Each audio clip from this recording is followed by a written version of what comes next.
నమస్కారం. ఆగస్టు 25 నుంచి సెప్టెంబర్ 18 వరకు కన్యా రాశిలోకి శుక్రుడు మరియు కేతువు ఈ రెండు గ్రహాలు కలవబోతున్నాయి కాబట్టి మరి ద్వాదశ రాశుల్లోని 12 రాశుల వారికి ఏ విధంగా ఉండబోతుంది, మరి వారికి శుభ అశుభ ఫలితాల గురించి తెలియచేయడానికి ఈ రోజు మనతో పాటు ఉన్నారు ప్రముఖ జ్యోతిష మరియు వాస్తు పండితులు బ్రహ్మశ్రీ డాక్టర్ నాయకంటి మల్లికార్జున శర్మ గారు.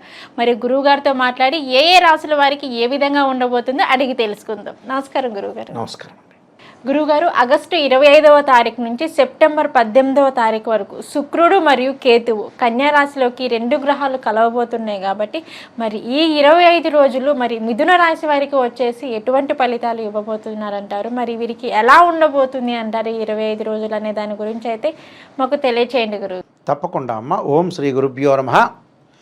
శుక్రకేతువుల యొక్క కంజంక్షన్ ఆగస్టు 25వ తారీఖు నుంచి సెప్టెంబర్ 18వ తారీఖు వరకు కూడా 25 రోజుల పాటు శుక్రకేతువుల యొక్క కలయిక బుధక్షేత్రంలో ఉండటం వల్ల ఏ విధంగా ఉండబోతుంది.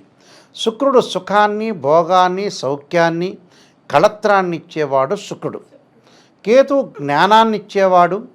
అలానే భూ సంబంధమైన వ్యవహారాలు, గృహ నిర్మాణము, రైతులు, అగ్రికల్చరు, కెమికల్ కంపెనీసు, మెడికల్ సంబంధించిన విషయాల్లో కేతువు జ్ఞానాన్ని ఇచ్చేవాడు కూడా కేతువే కాబట్టి తీర్థయాత్రలు, పుణ్యక్షేత్రాలు ఇవన్నీ కూడా తెలిపేవాడు కేతు.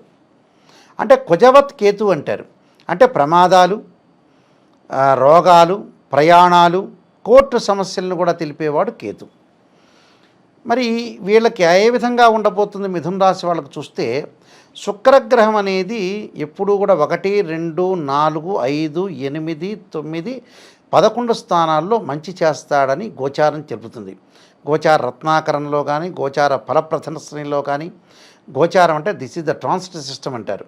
కేతువు 3, 6, 11 స్థానాల్లో సుఫలితాన్ని ఇస్తుందని, మిగతా స్థానంలో మిశ్రమైన ఫలితాలు, మిగతా స్థానంలో చెడ్డ ఫలితాలు ఇస్తుందని మనకి గోచారం తెలుపుతుంది. ముఖ్యంగా ఈ గోచారంలో మనం చూసుకునేటట్లయితే చతుర్థ స్థానంలో శుక్రుడి యొక్క సంచారం వల్ల ఏ విధంగా ఉండబోతుంది. వాహన ప్రాప్తి కలిగే అవకాశాలు ఎక్కువ ఉంటాయి. అంటే వాహనాలు కొనుగోలు చేస్తారు, లగ్జరీగా వెళ్ళే అవకాశాలు ఎక్కువగా ఉంటాయి. అలానే లగ్జరీతో పాటు ఏదో రకంగా వాళ్ళు వస్త్రాలు కొనుగోలు చేయటం, బంగారు ఆభరణాలు కొనుగోలు చేయటం, ఓన్లీ 4 వీలరే కాదు 2 వీలరు కొనుక్కోవచ్చు. వాళ్ళ వృత్తిపరంగా ఏదైతే వాహనం కావాలో వెహికల్ అలాంటిది కొనుగోలు చేసే అవకాశాలు ఎక్కువ ఉంటాయి. అంటే క్రయ విక్రయాలు జరగటం ఒకటి, ఎగుమతులు దిగుమతులు, ఉద్యోగపరంగా అనుకూలంగా ఉంటుంది. ఆర్థిక స్థితిగతులు మెరుగుపడతాయి. ఆర్థిక స్థితిగతులతో పాటు ప్రతి దానిలో కూడా వాళ్ళకి అనుకూలమైన ఫలితాలు వచ్చేందుకు సూచనలు బాగా ఎక్కువగా ఉంటాయి. అంటే ఉద్యోగంలో కొంత ప్రమోషన్లు రావటమే కాకుండా వ్యాపారంలో కూడా వివిధ వ్యాపారాలు చేయాలని ఒక ప్రణాళికాబద్ధంగా వెళ్ళే అవకాశాలు ఉంటాయి. అనేక మార్గాల్లో ఆదాయాన్ని చేయాలని ఒక నూతన ఒరవడితోటి వాళ్ళు ఆలోచన సరళి మారిపోతుంటుంది. ఈ శుక్రగ్రహం వల్ల తల్లి ద్వారా కానీ, తండ్రి ద్వారా కానీ, అంటే పిత్రార్జితము, మాత్రార్జితం అంటారు. అంటే మాతృ సంబంధించిన అర్జితము అంటారు. అంటే మాతృ సంబంధించిన డబ్బులు కానీ, తల్లి సంబంధించిన ధనం కానీ వచ్చే అవకాశాలు ఎక్కువ ఉంటాయి. అంటే తల్లి తరఫున బంధువులు కానీ, తల్లి కానీ, తండ్రి కానీ, తండ్రి సంబంధించిన బంధువులు కానీ, వీటి ద్వారా కొంత డబ్బులు వచ్చే అవకాశాలు ఎక్కువ ఉంటాయి. అంటే ధనం మూలం మిదం జగత్, అంటే వీళ్ళకి డబ్బులు వచ్చే సూచనలు బాగా ఎక్కువ ఉంటాయి. ఆకస్మికంగా ధనలాభం కలగటం, అలానే నూతన వ్యాపారాలు చేయాలనుకుంటారు, విదేశాలకు వెళ్ళే అవకాశాలు ఉంటాయి. వివాహం సంబంధించిన శుభ కార్యక్రమాల్లో కూడా పాల్గొంటారు. అంటే వివాహ కార్యక్రమాలు, మంచి సంబంధాలు రావటం, గతంలో ఏదైతే సంబంధం రాకుండా చాలా సంబంధాలు కూడా రాకుండా అబ్బాయి మెచ్చటము, అమ్మాయి మెచ్చటము కొన్ని జరుగుతుంటాయి ఇన్సిడెంట్స్. అంటే వాళ్ళు కానీ వీళ్ళు కానీ మెచ్చకపోవటం, రకరకాలుగా అబ్బాయికి రకరకాల క్వాలిఫికేషన్ లేకపోవటం, జాబ్ లేకపోవటం, అసెట్స్ లేకపోవటం, రకరకాల కారణాలు ఉంటాయి. ఆ రీజన్స్ అన్నీ కూడా తొలగిపోయి వివాహం పరంగా వాళ్ళకు అనుకూలమైన వాతావరణం ఏర్పడుతుంది. అంటే స్త్రీకి కానీ పురుషుడు కానీ మంచి సంబంధం వచ్చి వాళ్ళకు వివాహం అయ్యే సూచనలు అనేవి ఉన్నాయి. అంటే వివాహపరంగా ఓకే. దానితో పాటు బంగారు ఆభరణాలతో పాటు ప్రతి దానిలో కూడా ముందుకు వెళ్తారు. అంటే జాప్యం లేకుండా ఇష్టకామ్య సిద్ధిరస్తుంటారు. అంటే వాళ్ళైతే కామ్యము అంటే ఇక్కడ కోరిక అని అర్థం. అంటే వాళ్ళు అనుకున్న కోరికలన్నీ కూడా తీర్చుకోవటం, వస్తువులు ఆకర్షణమైన వస్తువులు కొనుగోలు చేయటం. అంటే ఆకర్షణమైన కొన్ని వస్తువులు ఉంటాయి, ప్రతి వాళ్ళకు కూడా కొన్ని అట్రాక్షన్ చేస్తుంటాయి వస్తువులు, అలాంటివన్నీ కూడా పర్చేజ్ చేసే అవకాశాలు ఎక్కువ ఉండటం. అలానే సుఖాన్ని, భోగాన్ని, అలానే విందులు, వినోదాలు, శుభ కార్యక్రమాల్లో పాల్గొనే అవకాశాలు ఎక్కువగా ఉంటాయి. అంటే వీళ్ళ పెళ్ళిళ్ళే కాకుండా వేరే వాళ్ళ యొక్క పెళ్ళిళ్ళకు కూడా వెళ్ళే అవకాశాలు, తీర్థయాత్రలు, విహారయాత్రలు వెళ్ళే అవకాశాలు ఎక్కువ ఉంటాయి. పిల్లలు మటుకు చదువు పట్ల మటుకు శ్రద్ధ చూపించాలి, అంటే ఆసక్తికరంగా ఉండరు అని అర్థం ఈ రాశి వాళ్ళు. ఆరోగ్యం అనేది కొంత కుదుటపడే అవకాశం అనేది ఒకటి ఉంటుంది. దాంతోపాటు మరి చతుర్థ స్థానంలో కేతు యొక్క సంచారం కూడా ఉంది కదా, రెండో ప్లానెట్ అనేది కూడా ఉంది కదా.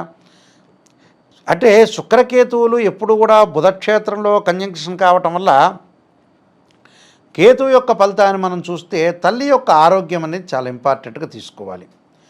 ట్రావెలింగ్ చేసేటప్పుడు, జర్నీ చేసేటప్పుడు, కొత్త వాహనాన్ని తీసుకొని జర్నీ చేసేటప్పుడు కొంత అప్రమత్తంగా ఉండటం చాలా మంచిది. అంటే అతివేగం అనేది పనికిరాదు. కాలం ఎప్పుడు కూడా మనతో పాటు నడవడు, కాలం నడుస్తుంటుంది. చాలామంది కూడా చెప్పేటప్పుడు కాలం ఒకే రకంగా ఉంటుంది. వింటర్ వస్తుంది, సమ్మర్ వస్తుంది, రైన్ సీజన్ వస్తుంది, మామూలే అవన్నీ కూడా. సీజన్ అనేది 3 సీజన్స్ ఉంటాయి. ఆ 3 సీజన్స్ కంటిన్యూ అవుతుంటాయి. కొన్ని మార్పులు కలుగుతుంటాయి కాలంలో కూడా. అయితే కాలంలో కొన్ని మార్పులు జరిగినప్పుడు ఏంటంటే కొద్దిగా కాలం కాటేయక ముందే మనం సర్దుబాటు చేసుకోవడం చాలా మంచిది. బంధుమిత్రులతో విరోధ భావాలు, స్నేహితులతో కొంత విరోధ భావాలు, డబ్బులు ఇచ్చిన వాడు మళ్ళీ రిటర్న్ ఇవ్వలేకపోవటం. అంటే మనం ఏదైనా డబ్బులు ట్రాన్సాక్షన్స్ చేసామనుకోండి, మళ్ళీ రిటర్న్ ఇచ్చేవాళ్ళు ఇవ్వరు. భూ సంబంధమైన వ్యవహారాల్లో కూడా కొంచెం జాగ్రత్తగా ఉండాలి. అంటే భూమి కొనుగోలు చేస్తాం, గృహ నిర్మాణం చేపట్టాలనుకుంటాం, ఇలాంటి విషయాల్లో మటుకు భూ సంబంధమైన వ్యవహారాల్లో మటుకు కొద్దిగా జాగ్రత్తగా ఉండటం చాలా మంచిది. గృహ నిర్మాణం చేపట్టేటప్పుడు, అలానే మనకి బిల్డర్స్ తోటి కానీ, అలానే ఇంటి ఓనర్తో కానీ మాట్లాడేటప్పుడు కానీ, ఫైనాన్షియల్ పరంగా కానీ కొద్దిగా మనం జాగ్రత్త పడి ముందుకు వెళ్ళాలి. అంటే డిస్టర్బెన్స్ కాకూడదు, డిస్ప్యూట్స్ కాకూడదు. ల్యాండ్ను కూడా కరెక్ట్గా చూసుకోవాలి. కెమికల్ కంపెనీస్ వాళ్ళకి కానీ, అలానే మెడికల్ కానీ, ల్యాబొరేటరీస్ కానీ, ఇలాంటి వాళ్ళందరూ కూడా కొద్దిగా అజాగ్రత్త అనేది పనికిరాదు, శ్రద్ధ పెట్టాలి, ముందుకు వెళ్ళాలి. విదేశాలకు వెళ్ళే ప్రణాళికలు మటుకు కొద్దిగా అమలు చేసే అవకాశాలు ఉన్నాయి, కానీ వెళ్ళరు. కానీ కొంత ప్రణాళికాబద్ధంగా ముందుకు వెళ్ళాలని కొంత ఆలోచన చేయటం అనేది జరుగుతుంటుంది. వీళ్ళు కొన్ని పరిహారాలు చేసుకొని ముందుకు వెళ్తే వాళ్ళకి బెటర్ లైఫ్ వచ్చే అవకాశాలు డెఫినెట్లీ ఉంటాయండి. ఓకే గురుగారు, మిథున రాశి వారికి వచ్చేసి మరి వీరికి ఎలా ఉండబోతుంది 25 రోజులు, అలాగే వీరికి ఎటువంటి ఫలితాలు రాబోతున్నాయి, వీరికి ఇంకా మెరుగైన ఫలితాలు కావాలి అనుకుంటే ఎటువంటి పరిహారం చేసుకుంటే వీరికి ఇంకా అద్భుతంగా ఉంటుంది అంటారు గురువుగారు? గణపతి యొక్క ఆరాధన చేయాలి. అంటే కేతువుకి, రాహుకు అధిష్టాన దేవత దుర్గాదేవి అయితే కేతువుకి అధిష్టాన దేవత గణపతి. గణపతిని ఆరాధన చేయాలి. కేతు యొక్క దోషం పోవటానికి మనం గణపతి యొక్క ఆరాధన చేస్తే మనకు ఆ దోషం అనేది తొలగిపోతుంది. గణపతిని ఎలా ఆరాధన చేయాలి? మనకు ఆగస్టు 25 నుంచి సెప్టెంబర్ 18వ తారీఖు వరకు ఆ రోజుల్లో సంకష్టాల చతుర్థి వ్రతాన్ని కానీ, అలానే మనకి బుధవారం కానీ అస్థా నక్షత్రం కానీ వస్తే ఆ రోజుల్లో తప్పకుండా గణపతిని ఆరాధన చేయాలి. గణపతిని ఎలా ఆరాధన చేయాలి? మనం బంకమన్ను తీసుకొని చక్కగా ఆవు పేడ కలిపి విగ్రహాన్ని తయారు చేసి మనం ఆరాధన చేయాలి. అంటే గరికతో ఆరాధన చేయాలి. అంటే గణపతిని ఎప్పుడు కూడా ఆరాధన చేయటంతో పాటు 12 గాయత్రి మంత్రాలు ఉంటాయి.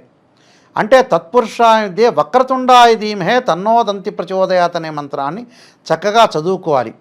అంటే బుధవారం కానీ, బుధహోరలో కానీ, ప్రదోషకాల సమయంలో కానీ, అస్థా నక్షత్రం ఉన్న రోజున కానీ గరికతోటి ఆరాధన చేయాలి. గకార అష్టోత్తరంతో గణపతిని పూజ చేస్తే అంటే వీళ్ళ కాలయాపన జరుగుతుంటుంది జీవితంలో. ఆ కాలయాపన పనులు జరగకపోవటం, సందిగ్ధ స్థితి ఏర్పడటం, మానసికంగా ఒత్తిడి. అంటే కాలానికి విఘ్నం లేకుండా, మనకి విఘ్నం లేకుండా, ఏ విఘ్నము జరగకుండా విఘ్నేశ్వరుని ఆరాధన చేయాలి. చేయటం వల్ల ఏంటంటే లైఫ్లో ఏది కూడా మనకు విఘ్నం లేకుండా ఉంటుంది. కాబట్టి మనకు జాప్యం తగ్గే అవకాశాలు ఉంటాయి. కాబట్టి మనం గణపతిని ఆరాధన చేస్తే మనకు మంచి జరిగే అవకాశం ఖచ్చితంగా ఉంటుంది. ఓకే గురుగారు, మిథున రాశి వారికి వచ్చేసి ఎటువంటి పరిహారం చేసుకుంటే వీరు ఇంకా అద్భుతమైన ఫలితాలు పొందుతారు అనే దాని గురించి అయితే మాకు తెలియజేశారు. ధన్యవాదాలు గురువుగారు. నమస్కారం.